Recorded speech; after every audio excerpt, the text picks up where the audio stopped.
In the high-tech skyline of Seattle, the Aegis Medical Center stood as a cathedral of science. At its heart was Dr. Sarah Hunt, a neurosurgeon whose hands were insured for $10 million. She was the pioneer of the Aegis Remote, a haptic robotic suite that allowed a surgeon to operate on a brain from 3,000 miles away with zero latency. Sarah wasn't just a doctor. She was a perfectionist. She spent 18 hours a day in the lab, fine-tuning the pressure sensors of the robotic arms so they could peel a grape without breaking the skin. "It's a masterpiece, Sarah," said Dr. Julian Vane, the hospital's CEO. Julian was a man of expensive silk ties and hollow promises. He cared more about the hospital's stock price than the patient's pulse. "With this, we'll corner the global market. Every billionaire in Asia and Europe will be our patient." "It's about access, Julian, not just profit," Sarah replied, her eyes tired but sharp. "But we need the platinum-grade fiber optics. The standard cables have a 0.2 millisecond lag. In neurosurgery, that's the difference between a recovery and a coma." "Consider it done," Julian promised, flashed a predatory smile, and walked out. But behind Sarah's back, Julian authorized the use of budget stream software and recycled hardware. He pocketed the $50 million difference to cover his massive losses in a failed real estate venture. 3 months later, the system was used for the first time on a high-profile senator. Sarah was in the control pod, her fingers moving in the haptic gloves. Suddenly, at the most critical moment, the removal of a tumor from the motor cortex, the robotic arm twitched. It wasn't Sarah's hand. It was a data glitch caused by the cheap software Julian had installed. The robotic scalpel sliced 2 millimeters too deep. The senator never woke up. Before the blood was even dry on the floor, Julian acted. He had his IT team forge the internal logs to show that Sarah had overridden the safety protocols. He paid a nurse to testify that Sarah had been shaking before the surgery. Dr. Hunt's ego killed a man, Julian told the press, his eyes squeezed into fake tears. Sarah was stripped of her medical license, her research was seized, and she was sentenced to 4 years in a federal penitentiary for involuntary manslaughter and evidence tampering. 4 years later, the gates of the prison opened. Sarah Hunt stepped out into the Seattle rain. She looked different. Her long professional hair was gone, replaced by a jagged practical cut. Her eyes, once bright with the fire of discovery, were now as cold and gray as the Pacific Ocean. She didn't sue. She didn't scream. She changed her name to Claire and applied for a job at the very place that had destroyed her. "We're short on night shift sanitation staff for the ORs," the head of maintenance said, looking at Claire's scarred hands. "It's gruesome work. You have to scrub the blood and bone off the robotic joints after the surgeons are done. Most people quit in a week." "I'm used to blood," Claire said quietly. For 6 months, Sarah became an invisible part of the Aegis Medical Center. To the hotshot surgeons, she was just the girl with the mop. They stepped over her, ignored her, and talked about their million-dollar vacations while she scrubbed the floors they walked on. Julian Vane, now a global celebrity, would often walk through the halls late at night with donors. He walked past Sarah dozens of times. He never looked at her face. To him, she was subhuman, a background character in his success story. But while the hospital slept, Sarah worked. Every night she spent 2 hours inside OR1, Julian's private showcase suite. She knew every line of the Aegis remote code because she had written it. She discovered the budget stream shortcuts Julian had used to frame her. She began the ghost mapping. She used a hidden wireless transmitter to inject a phantom script into the robot's core. She didn't break the machine. She calibrated it to Julian's flaws. She noticed that Julian, who still performed surgeries for the cameras, had a slight microscopic tremor in his right thumb, a sign of early-stage Parkinson's that he was hiding with medication. Sarah didn't just target the machine. She targeted Julian's vanity. She began leaving medical breadcrumbs.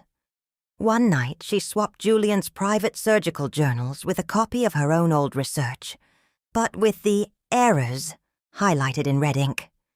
When Julian found it, he panicked, thinking a ghost was haunting his office. One night, Julian was prepping for a midnight emergency surgery, a wealthy donor's son. He walked into the OR and found a single sterile scalpel sitting on the floor in the exact spot where Sarah's life had ended 4 years ago. "Who put this here?" Julian screamed at the empty room. From the darkened observation gallery, Sarah watched him. She was wearing her cleaning mask, her eyes cold and unblinking. "Is the machine acting up, Dr. Vane?" she whispered to herself. "Or is it just your conscience?" She reached into her pocket and pressed a button on a small handheld device. In the OR below, the robotic arms of the Aegis remote slowly unfolded, their sensors glowing a haunting deep red. "System status initializing," the computer voice said. "Welcome back, Dr. Hunt." Julian froze. He looked at the monitor. The name Dr. Sarah Hunt was flashing in the corner of the screen. He scrambled to the console to delete it, his hands shaking, the tremor in his thumb becoming a full-blown spasm. "I'm going to bury you again, Sarah," Julian hissed to the shadows. "I'll destroy whatever is left of you." From the shadows, Sarah smiled. "You can't bury a ghost, Julian. You can only join one." The hospital was a different beast at 3 a.m. The hum of the ventilation system sounded like a mechanical breath, and the blue LED lights of the Aegis remote robotic suite cast long, skeletal shadows across the floor. Dr. Julian Vane was losing his grip. Every morning, he found a small, sterilized surgical tray on his desk. On it sat a single item, a piece of budget stream hardware, the cheap, faulty cables he had used to frame Sarah. "Who is doing this?" Julian screamed at his head of security. "Check the cameras! Check the biometric logs!" "Sir, the cameras show nothing but the night shift cleaning crew," the guard stammered. "And the logs say the vault hasn't been open since 6 p.m.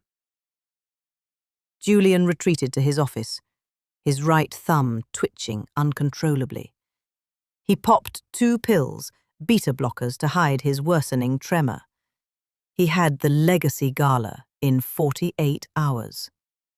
He was scheduled to perform a live-streamed remote neurosurgery on a simulated smart brain to prove the Aegis remote was the future of medicine.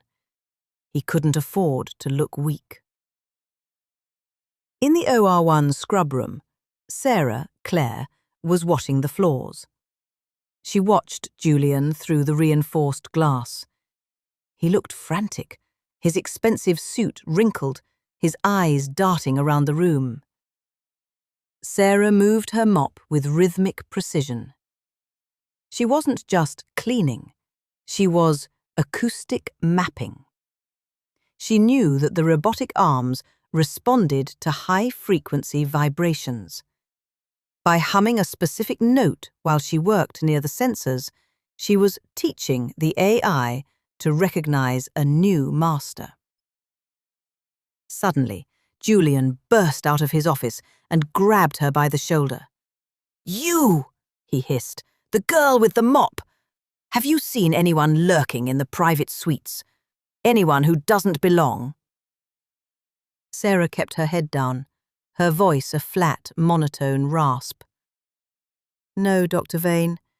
It's just us shadows in the night. The floors are clean. The machines are quiet. Julian looked at her hands, rough, scarred, and covered in industrial soap. He didn't see the hands that had once performed a 12-hour hemispherectomy. He saw a servant. "Get out," he spat. "And if I see a single speck of dust in OR1 tomorrow, you're fired." "Yes, Doctor," Sarah whispered, a ghost of a smile touching her lips. "Tomorrow, everything will be perfectly clear." That night, Sarah didn't go home. She climbed into the ceiling crawl space above the main server room. She plugged her laptop, loaded with her original uncorrupted code, directly into the hospital's brain frame. She didn't delete Julian's files, she inverted them. Every time Julian had faked a successful surgery report, Sarah linked it to the actual, hidden death logs of the patients who had suffered under his budget cuts. She created a neural trigger. The moment Julian's thumb tremor hit a certain frequency during the live surgery, the system would stop being a surgical tool and start being a projector. The night before the gala. Julian was in OR1, practicing on the simulator. He was struggling. The robotic arm felt heavy, unresponsive. "Why is the latency so high?" he yelled at the empty room. Suddenly, the haptic gloves he was wearing began to tighten. They squeezed his hands with the force of a vice. On the main monitor, a video began to play. It was the senator's final surgery, the one that had sent Sarah to prison. "Correct the angle, Julian," a voice whispered over the intercom. It was Sarah's voice, but layered with a cold, metallic echo. "You're 2 millimeters too deep, just like before." Julian ripped the gloves off, his heart pounding. "Sarah, I know you're here. Show yourself." He ran to the observation gallery, but it was empty. Only a single yellow "Caution, wet floor" sign stood in the center of the room. On the handle of the sign, someone had tied a blue surgical ribbon, the kind Sarah used to wear in her hair. Julian collapsed into a chair, sweat pouring down his face. He realized he wasn't just fighting a person. He was fighting a ghost that lived in the very walls of his hospital. The morning of the gala arrived. The world's media was gathered in the Aegis auditorium. Julian stood backstage, his thumb vibrating so hard he had to hide his hand in his pocket. "You look pale, Julian," his CFO whispered. "Are you ready?" "I'm the best surgeon in the world," Julian hissed, more to himself than anyone else. "A janitor can't stop me. A ghost can't stop me." In the back of the auditorium, Sarah stood in her grey sanitation uniform, holding a trash bag. To the security guards, she was just taking out the garbage. But inside that trash bag was a high-frequency transmitter. "One final cut, Julian," Sarah whispered, looking at the giant screen on the stage. "Let's see if you can handle the truth without an anesthetic." The Aegis auditorium was packed with the world's elite, investors, tech moguls, and the global press. On the massive 8K screen, a live feed showed the smart brain mannequin in OR1. Dr. Julian Vane stepped onto the stage, wearing a pristine white lab coat that cost more than a nurse's yearly salary. "Tonight," Julian announced, his voice smooth as silk, "we prove that distance is no longer a barrier to life. I will perform a micro-dissection of the thalamus from this stage using the Aegis remote. In the back of the darkened hall, Sarah leaned against a mop bucket. She adjusted the frequency on the small transmitter hidden in her trash bag. 32 hertz, the exact frequency of a human heart under extreme stress. Julian slipped his hands into the haptic gloves. On the screen, the robotic arms in the OR mimicked his movements. The crowd gasped at the precision. But as Julian approached the brain, his right thumb began to twitch. The beta blockers were failing. The pressure of the lights, the cameras, and the ghost in the building was too much. "I am entering the third ventricle," Julian narrated, his voice cracking. Suddenly, the haptic gloves didn't just follow his movements, they forced them. Sarah had activated the muscle memory script. The gloves began to pull Julian's hands toward the sensitive death zone of the brain model. "Something's wrong," Julian whispered, his face drenched in sweat. "The haptics, they're fighting me." On the giant screen, the surgical feed suddenly flickered. It didn't show the mannequin anymore. It showed a grainy, archived video of the senator's failed surgery from 4 years ago. The audience went silent. A red line appeared on the screen, overlaying Julian's current movements with the movements that had killed the senator. They were identical. "System alert. Malpractice detected." A cold, feminine AI voice echoed through the auditorium. It was Sarah's voice, sampled from her original coding logs. "Turn it off!" Julian screamed, struggling to pull his hands out of the gloves. But the gloves were locked. "Security, cut the feed!" Instead of cutting the feed, the screen began to scroll through the budget stream contracts. It showed Julian's digital signature on the orders for the cheap, faulty cables. It showed the bank transfers Julian had made to cover his gambling debts using the hospital's safety fund. "You framed her!" A voice boomed over the speakers. It wasn't the AI. It was Sarah, speaking into a wireless headset from the back of the room. The spotlights swung around, landing on the woman in the grey janitor's uniform. She walked down the center aisle, her head held high, the Claire name tag ripped off to reveal the name Dr. Sarah Hunt embroidered underneath. "The machine isn't failing, Julian," Sarah said, her voice echoing with the authority of a master. "It's just refusing to work for a murderer." Julian finally ripped his hands free, but he stumbled back, tripping over the surgical console. He looked up at the screen. His own face was frozen in a recording from 3 nights ago, the hidden camera Sarah had planted, showing him popping pills and screaming that he would bury Sarah again. The crowd erupted in a frenzy of camera flashes and shouts. The Legacy Gala had become a public execution of Julian's career.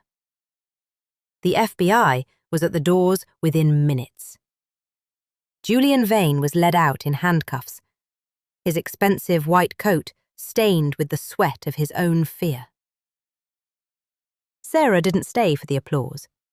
She walked back to OR1, the place where her life had been stolen. She looked at the Aegis remote. The red lights had turned back to a soft, steady blue. "System standby," Sarah whispered. "Welcome back, Doctor," the machine replied. The Aegis Medical Center was rebranded under a new board of directors. Sarah Hunt's conviction was overturned, and her medical license was reinstated with a formal apology from the state. She didn't become a celebrity. She returned to the lab, replacing every single budget stream cable with the platinum-grade fiber she had always insisted on. 1 year later, a young girl who had been paralyzed in a car accident was the first patient of the newly renovated Hunt Neurological Institute. As Sarah prepared for the surgery, a young intern noticed a small yellow caution sign tucked away in the corner of the scrub room. "Why do we keep that old thing, Dr. Hunt?" the intern asked. Sarah smiled, her eyes sharp and full of life. "To remind us that the most important work happens when no one is watching."